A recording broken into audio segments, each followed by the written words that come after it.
నుంచి మాటలను చొర్రుకొని వేళ్లతో ఒత్తిన మెడపై రగిలిన తాపం ఇంకా పోలేదు. అరే మెరిసేటి రంగు నీది, నీ అందానికెదురేది, నువ్వు తాకే చోట ఈ పెక్కులే, ఇక ఒళ్ళు మొత్తం చెయ్యవలెను పుణ్యమునే.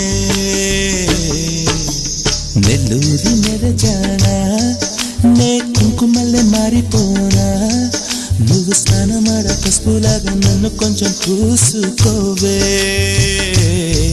నీ అందెలకు మువ్వలాగా నన్ను కొంచెం మార్చుకోవే.